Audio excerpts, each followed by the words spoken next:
students, and welcome to today's lesson. I'm Mrs. Doble.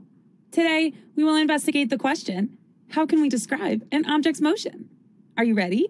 Grab your pencil and your science journal, and let's get started. Oh, wow, look at all these marbles. Hey, what do you think will happen if I take a few of these marbles and drop them onto this wooden track? Let's find out. What do you notice about the way the marbles move? Do you see how the marbles start slow at the top and then go faster as they move toward the bottom? I also notice the marbles travel around the track in a circle. I even notice that some of the marbles crash into one another. When we describe the motion of the marbles, we are describing just one component of the system. But what about the other component? How can we describe the motion of the other component of the system? I wrote our observations in this table. What stayed the same in the system? Well, the marbles always rolled down the track, and the wooden track stayed the same. What changes did you observe happening in the system? I know. The way the marbles moved changed. The marbles moved slowly at first, and then they moved faster. All of those changes tell me there may be energy here. Energy is necessary to make something happen. You need energy to throw a ball or to lift a heavy object. So do you think the system had energy? Why or why not? Yes, I think the system had energy because something was happening when the marbles rolled down the track. Now I wonder, can we describe motion in other ways? Hey, maybe we can take some measurements to help us. What measurements could we take to help us better describe the motion of the marbles in the video clip? I have an idea. We could use a stopwatch to measure the time needed for a marble to travel down the funnel to the lower part of the track. Or, if we had the track in front of us, we could lay the track out and measure the distance from end to end. Look! I used the stopwatch and meter stick to add more observations about motion to our table. It takes about 6 seconds for the first blue marble to travel down the funnel to the lower part of the track. And it takes about 15 seconds for all the marbles to travel down the funnel to the lower part of the track. Hey, our discussion of motion and measurements reminds me of the lunar module Eagle's moon landing.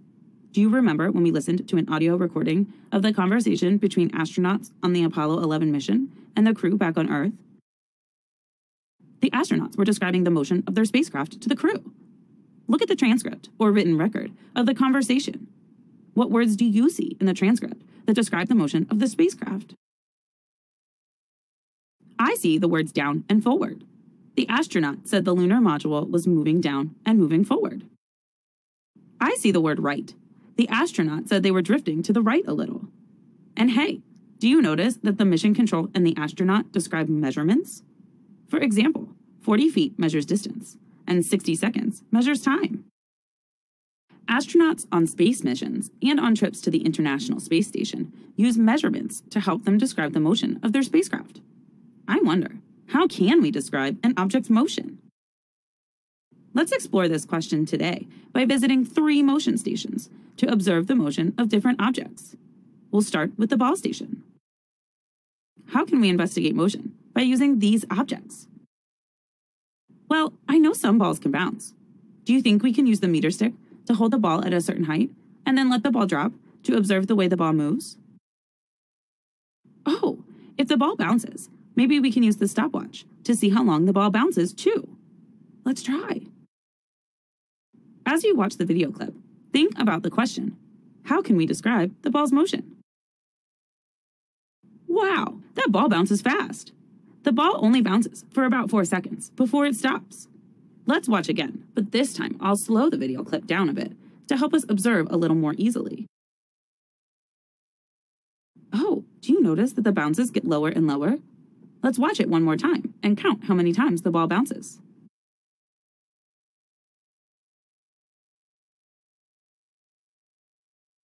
How many bounces did you count?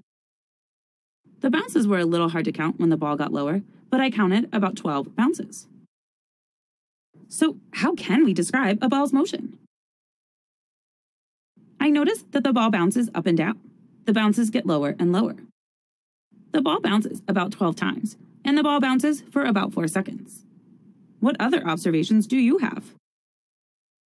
The first part of your task today will be to record your own observations of the ball station. Now let's look at the car station. How can we investigate motion by using these objects? What ideas do you have?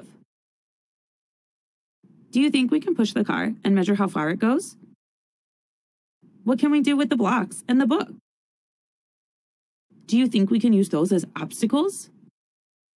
Let's try it and see. For this investigation, let's use the measuring tape. Let's give the car a push and watch what happens. As we play the video clip, I want you to think about the question, how can we describe the car's motion?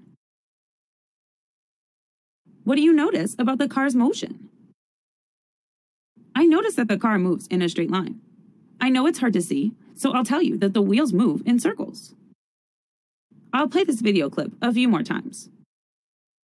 What else do you notice?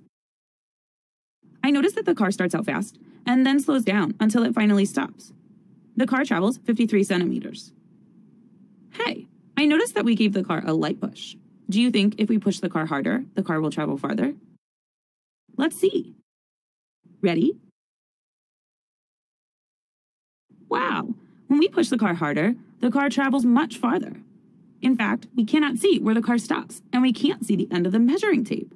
So I'll tell you that the car traveled 89 centimeters. It took the car about 2 seconds to travel that distance. So how can we describe the car's motion? I noticed that the car moves in a straight line and its wheels roll or move in circles.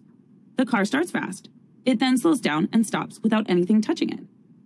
After a hard push, the car travels 89 centimeters in 2 seconds. But wait, what do you think will happen if the car hits the blocks or the book? Let's watch and find out. Whoa, do you see that? The car hits a block. The block moves, but the car stops moving. What other observations did you make? The second part of your task today will be to record your own observations of the car station. Finally, we'll look at the pendulum station. How can we investigate motion by using these objects? We can make a pendulum. In a pendulum, a weight hangs from the end of a wire or a string. The weight can swing back and forth like a swing. For this investigation, let's use the measuring tape. Let's pull the washer back and see how it swings. But wait a minute, how can we use our stopwatch and measuring tape to measure the motion of the pendulum? Do you think we can use the measuring tape to measure the swings of the pendulum? Yes, and we can use the stopwatch to time how long the pendulum swings. Let's zoom in a little closer so we can see what happens.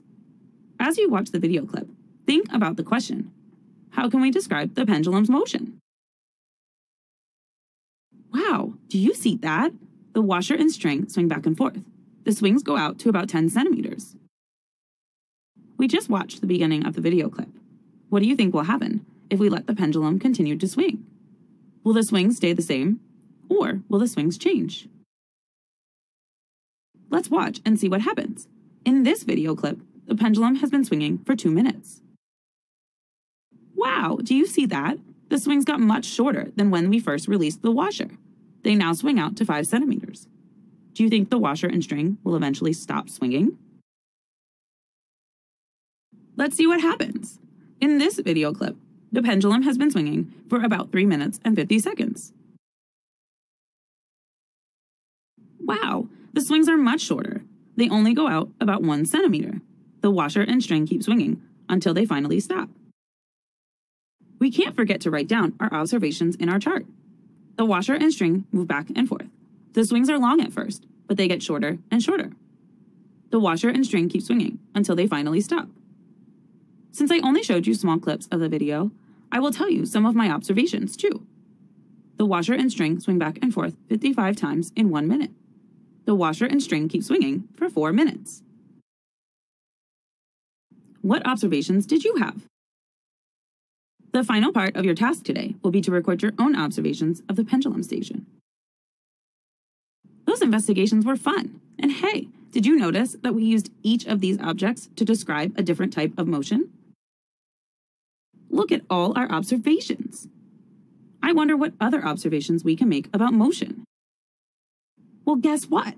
In our next lesson, we will visit 3 more motion stations and observe the motion of even more objects. I can't wait, can you?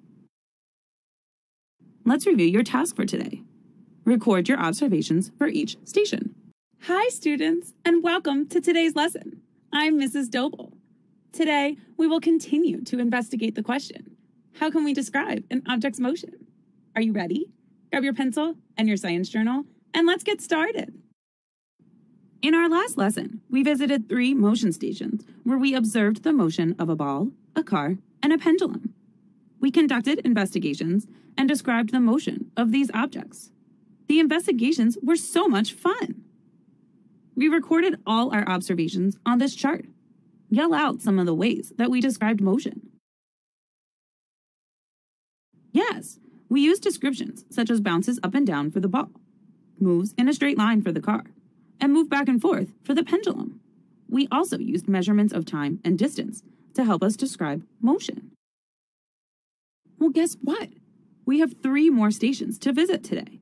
The spinning toy station, the catapult station, and the ramp station. Are you ready to get started? Great, let's go. We'll start with the spinning toy station. Here we see a spinning top, a game spinner, and a stopwatch.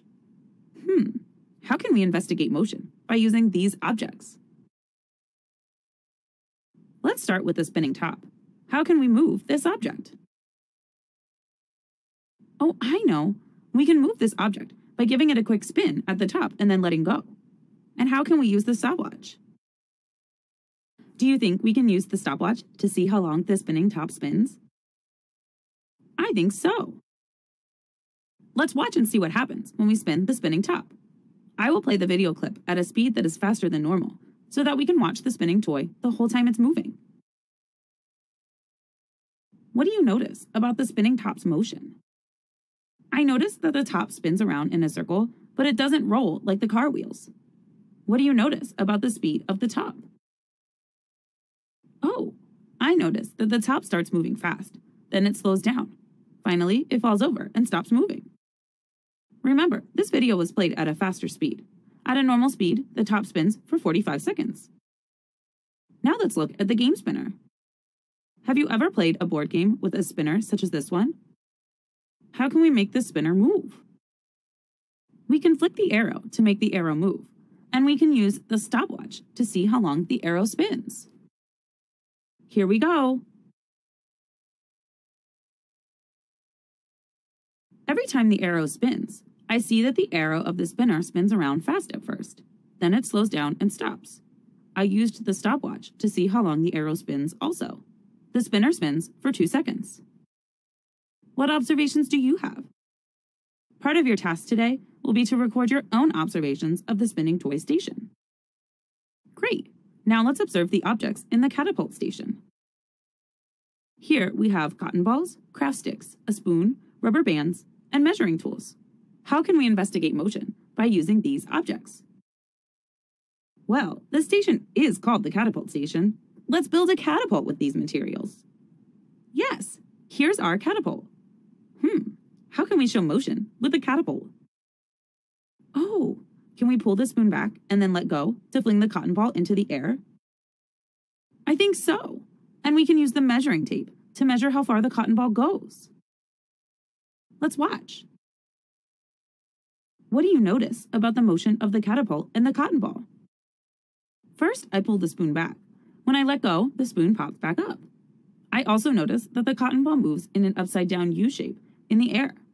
The cotton ball goes up in the air.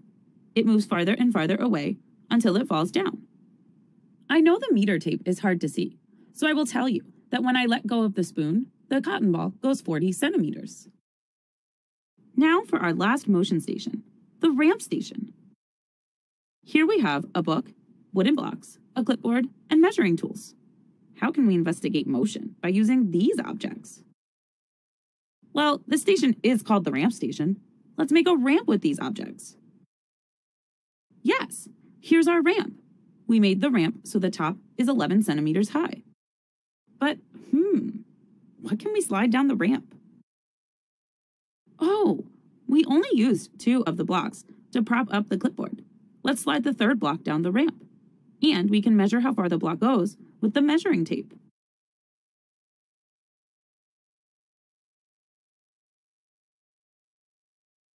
What do you notice? I notice that the block slides straight down the ramp until it hits the floor. Then it slows down and stops. I also notice that the ramp does not move. I know the measuring tape is hard to see in the video clip, so I'll tell you that the block slides 10 centimeters past the bottom of the ramp each time. What observations do you notice? Part of your task today will be to record your own observations of the ramp station. Wow, that was so much fun! Call out some of the ways that we described motion today.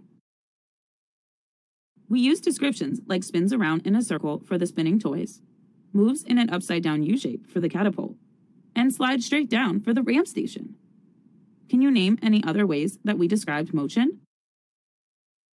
Do you see any ways that are similar? We visited 6 different motion stations. And did you know that each of these stations is a system? Let's look at the catapult. This system has a lot of components to them. Let's see if we can name them. Can you name the components of this system? Well, the catapult has a wooden base, a spoon, rubber bands, a cotton ball, a floor, and a hand that pulls back on the spoon. When a person pulls back on the spoon and then lets go, the spoon pops back up and pushes the cotton ball through the air and onto the floor. Wow, a lot of components make up the catapult system. But wait a minute. What about the other stations we observed? What are the components of those systems? Your final task after this lesson will be to choose a system from one of the motion stations. You will identify the components of the system and describe how they interact and move. Let's review your tasks for today. First, record your observations for each station. Second, answer the questions about the components of a system.